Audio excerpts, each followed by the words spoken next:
No country is free of discrimination. We see it everywhere, in many forms: ethnic strife, hate speech, xenophobia. Its targets include women, children, and the poor, migrants, minorities of all kinds. They are seen as different and excluded from the mainstream. But they are not alone. The United Nations stands with them. The United Nations is committed to defending the rights of all, and particularly the most vulnerable. That is our identity and our mission.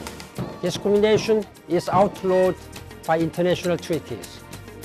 But abstract commitments are not enough. We must confront inequality and intolerance wherever they are found. On Human Rights Day, I call on people everywhere to join the fight against discrimination.